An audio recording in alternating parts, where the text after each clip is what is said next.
Well, hello. I want to welcome you to another fountain pen rodeo. This time I want to talk about daily use pens, your everyday carry pen. These are the pens that you use every day.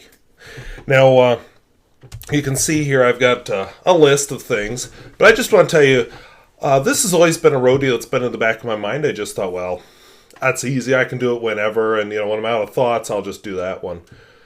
Well, when I actually sat down to do this one, oh baby. Because here's the deal.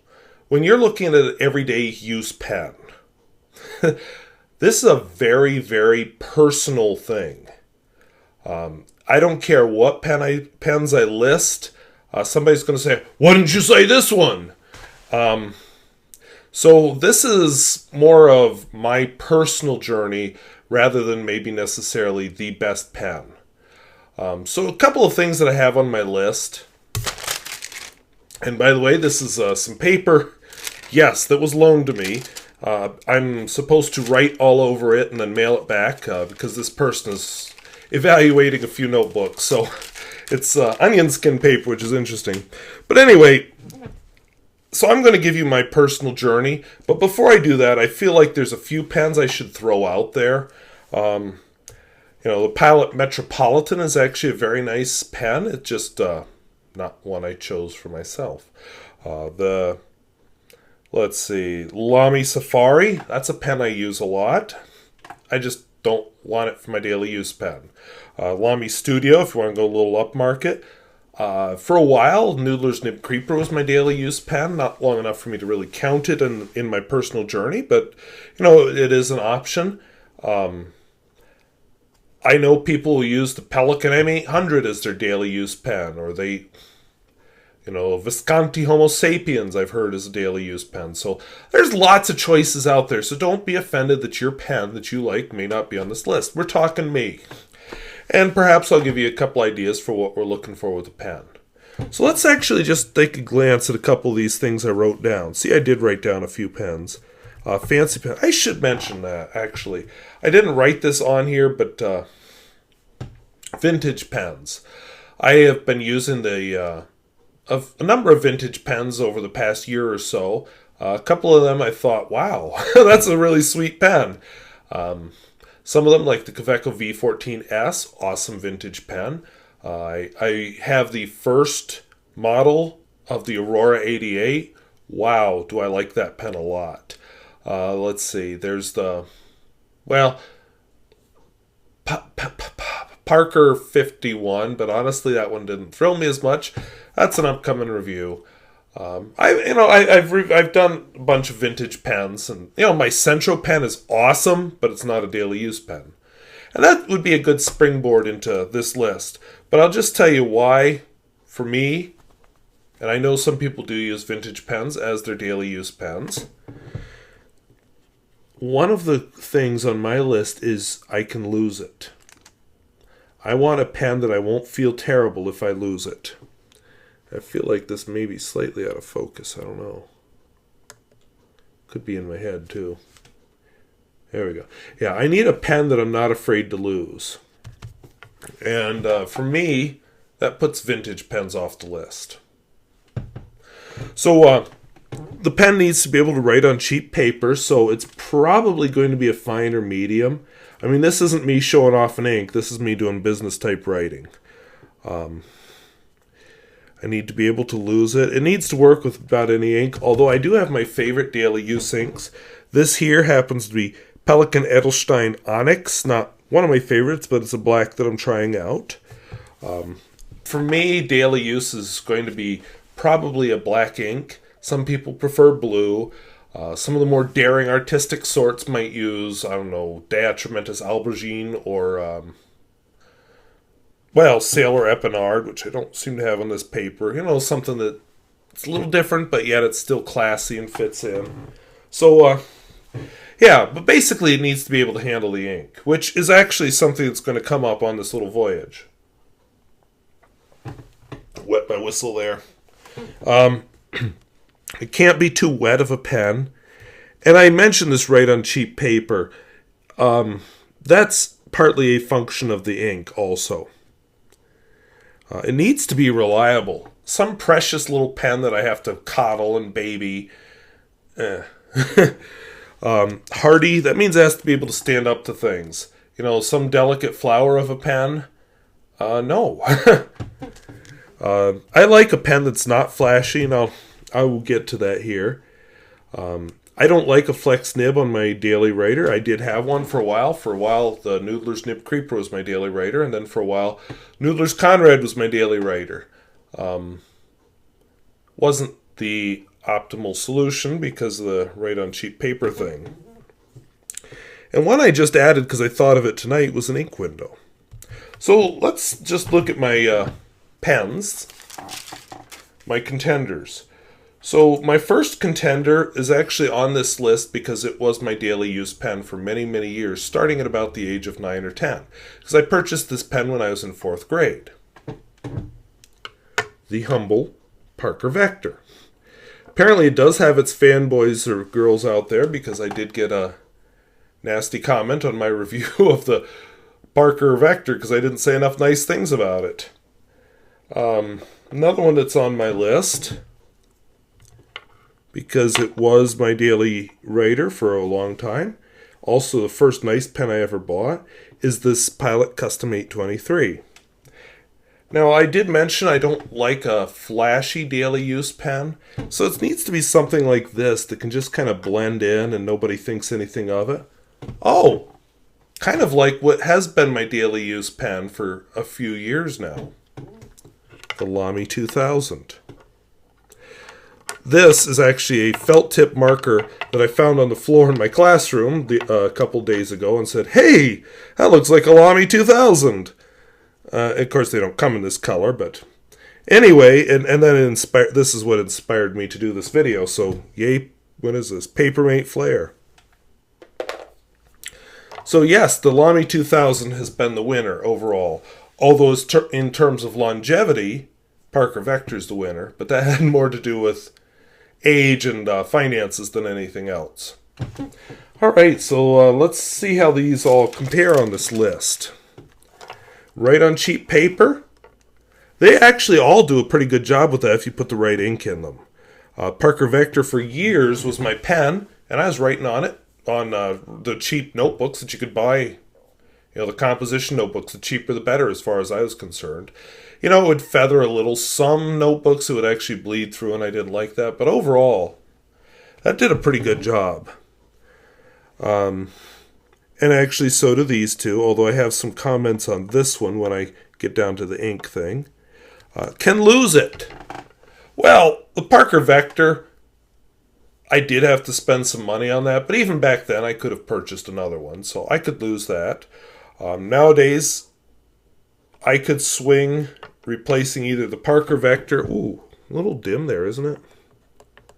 When I do the writing sample, well, I guess that's as bright as I can get it. We'll just spread them out so they have some light. The Parker Vector I could replace easily. The Lamy 2000 I'd cry, but I could replace that. Now this Pilot Custom 823, if I ever lost that, I think I would cry. And yeah, financially I could replace it, but what a blow to my savings. So yeah, probably not him. Any ink.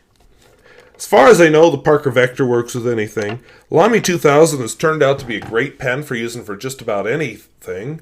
It even works with some inks that don't work in other pens. This guy, this Pilot Custom 823, writes really well, but I had a problem. When my go-to ink, I used to use Parker Quink. I kind of gave up on that when I discovered the magical world of Noodlers. So I started using Noodler's Black, which is pretty awesome. I may be looking at other options, right now, but Noodler's Black has a lot going for it. And at the time, that was my go-to ink. Well, Noodler's Black does not play well to Pilot Custom 823. I don't know if it's too viscous or what, but right down here, there's a little... You probably can't see it. We'll try. Yeah, you can just barely make it out. Zoom in. Mechanical zoom with this camera. There's a little piston down there. And what would happen is, as you write with a fountain pen, air bubbles up. gets in the chamber, and then it bubbles up and gathers in a growing bubble up here. Well, with Noodler's Black, it wouldn't bubble up. It would just stay down there. So you'd end up with a big bubble of air down here, and then before long, the feed is starved, and there's no ink, and you're done writing till you can get ink down there again. So I tried other black inks. That's why I have a bottle of Noodler's Heart of Darkness hidden on the shelf behind me. Noodler's Heart of Darkness does handle this pen very well, or I should say this pen handles it very well. I just don't care for Noodler's Heart of Darkness because it's too feathery. It doesn't handle the cheap paper as well as the Noodler's Black, which is why Heart of Darkness is not one of my contenders for daily use black. So that, I wrote with this pen for a long time as my daily writer, but then I gave up on it. I did try for a brief while, an Edison Collier. If you saw my recent video on my pen collection, you might have noticed it's no longer in that pen collection because it just didn't... Well, for one thing, it also had that starvation problem with Noodler's Black. And then for another, it was just not... Didn't meet some of these other things. It was too flashy. I just didn't like the way it wrote. It looks gorgeous. The way it writes is not for me. So anyway, I ran into a lot of extra money a couple of years back, and I'd been on a long fountain pen drought at the time, and I purchased this Lamy 2000, and that has been my daily use pen ever since. Somewhere between these two, there's a period of Noodler's Nib Creeper and Noodler's Conrad. I used to own a Cross Century. I used the Parker Vector more than I used the Cross Century. That's when I learned I don't like metal pens. So, yeah. So these are my contenders, and I've already told you the conclusion. The Lamy 2000 comes out on top. So I suppose if we're here, we should watch them write.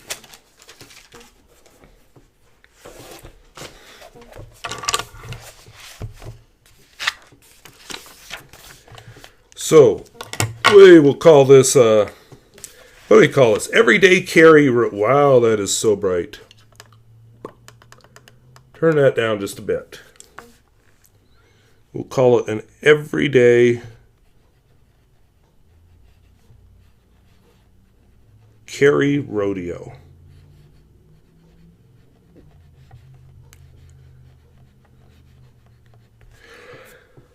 All right, let's get a little bit closer yet.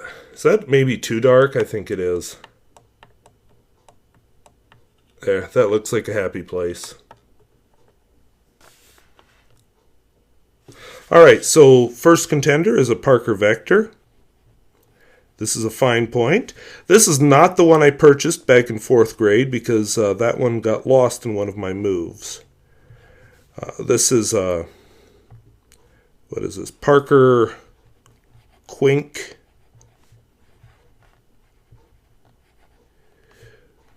Which was my only ink up until somewhere in my 30s when I started oh, you didn't see any of that. It was my daily use ink for many years up until my 30s when I discovered Noodler's inks and bought a bottle of Noodler's Black. Some of the, no flex on this pen, very little line variation, no real excitement, small nib, nothing flashy about it, so it's got all that going for it. So pros with this pen, not flashy,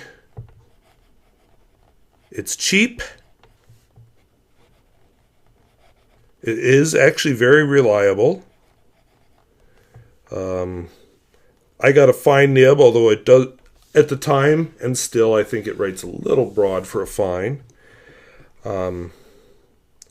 It's well behaved on any paper I've thrown at it. Just pretty reliable. Oh, and yes, and by the way, all of these, I can see the ink level.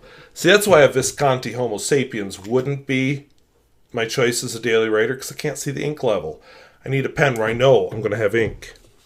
So those are some good pros. A couple of the cons with this pen. Well, right there. That is a sharp step. Sharp.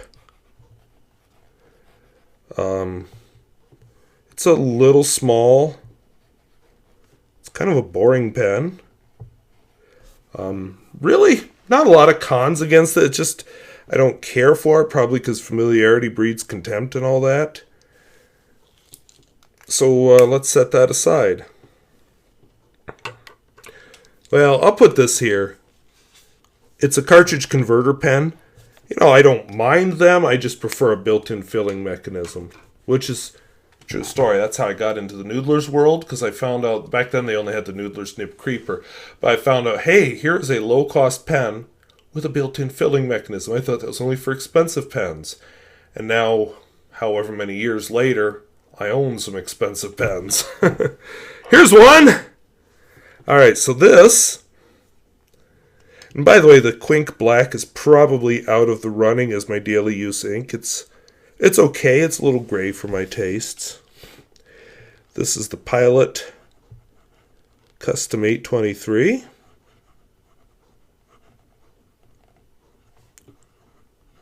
And it's a fine. The ink in it is Aurora Black.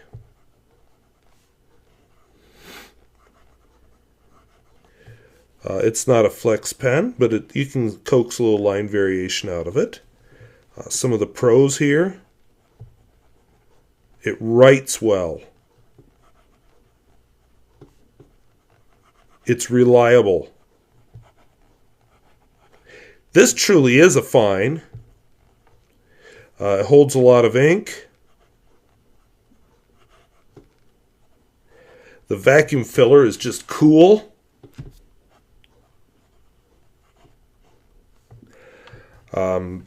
I sometimes hold up my pens as examples of gold plating. This one is not gold plated. That is a gold nib. I don't know if that's a pro or a con in terms of everyday carry, though. It's a little fancier looking, but it is understated. A lot of the Japanese pens are. That's something I kind of like about their aesthetic. Anything else? Oh, it's comfortable.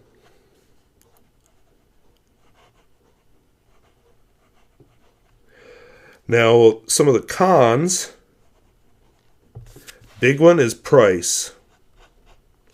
This is an expensive pen. When I bought it, I felt almost sick to my stomach. I have purchased one or two pens that are more expensive than this since then, but not very many. I think this is way at the upper limit of my comfort zone, and that's part of it. What was against it? I was nervous bringing it to school. I really was nervous if I ever loaned it to somebody or showed it to anybody. It just kind of made me nervous.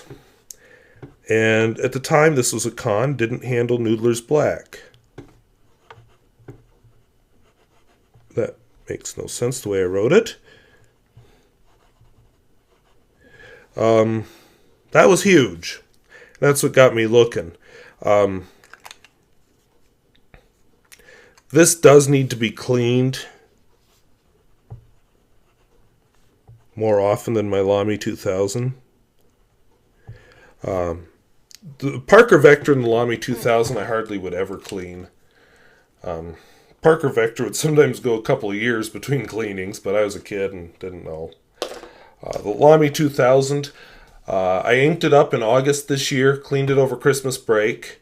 Haven't cleaned it since then, although it's been on a bit of a hiatus. The only reason I got cleaned over Christmas break because I was trying out some of those vintage pens. So, let's look at the Lamy 2000. And you'll notice all three of these are fine point nibs. I kind of like the semi-hooded nib. That's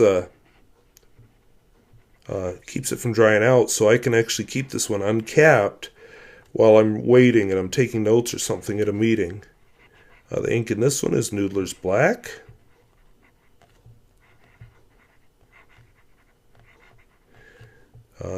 Just because of the shape of the nib, and there's some good videos on that, it does have a bit of line variation. It is a slightly differently shaped nib.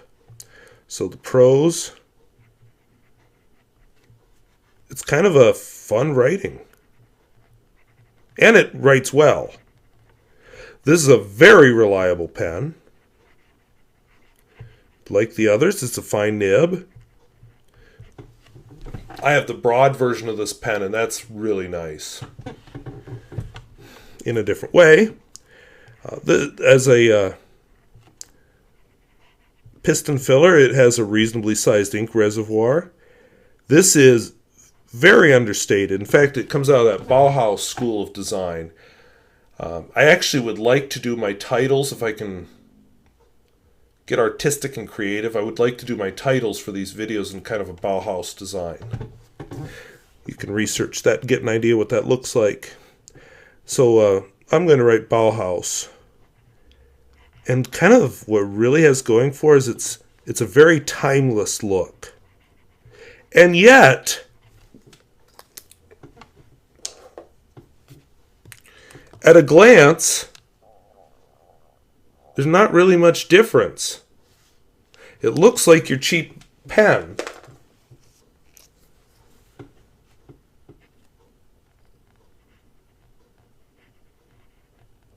Okay, let's not say looks cheap. That sounds terrible. Let's say blends in. But a very quality manufacture. And that you only notice when you pick it up and actually start looking at it. Because, as I've mentioned before, ink window there, which is nice. Very understated. Here, right where these little ears are, that's a join. If I hadn't killed the batteries in my magnifier, I'd use that right now. But they don't sell the batteries for my magnifier in my town, so I got to wait till I'm somewhere bigger or order them on Amazon. But that's high tolerance. Down here, between the metal and the plastic, even better. Here, if I didn't point it out, you wouldn't even know there's a piston turning knob there. It's just very precise and well made. This is a quality pen. Something you don't notice until you start really looking at it closely. So yes, this is a very quality pen. And it's comfortable.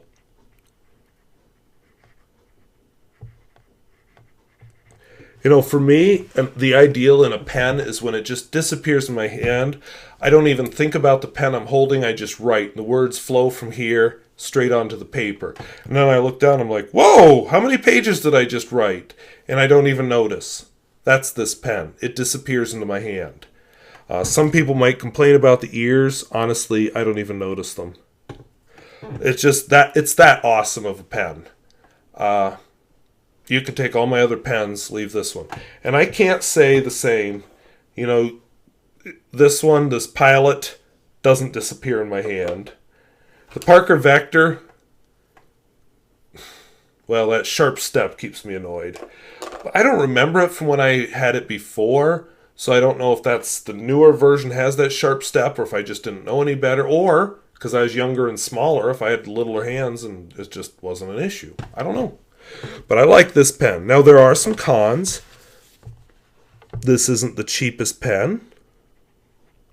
Nowhere near what that Pilot costs, but definitely dollars. Handles just about every ink. I'm sure I could come up with another con if I wait long enough and think about it, but there's just nothing coming to me right now. Which is part of why this is my daily use pen. So we'll zoom out here, get a gander at everything I wrote.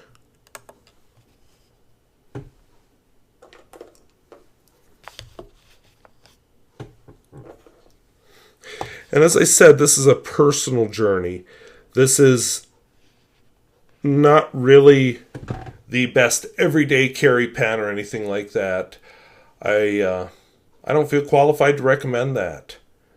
This is just me showing you what I've tried. Noodler's Conrad is another one I've tried. I've reviewed a lot of pens. Most of them are sort of fun, and I rotate between them. This is the pen that stays inked all the time. So I hope that was interesting. Hopefully it was useful. Even if your everyday carry pen is not one of these, which it very likely is not, I hope maybe at least I gave you some thoughts if you're looking for an everyday carry pen, for things to look for, considerations to make. And let me know how you think of video quality. I have the loan of a camcorder. I I can see it's a Canon. I can't really remember what kind it is, but it was loaned to me for a few days just to try out. Somebody seems to think I should record my pen reviews on a camcorder instead of on a regular camera. Good thing with the camcorder is the sensor doesn't overheat because I've been going 25 minutes. That wouldn't have happened with the regular camera because the sensor would have overheated at least twice, possibly 3 times by now. So, yeah, hope this was interesting. Hope it was useful. We'll see you later. Bye-bye.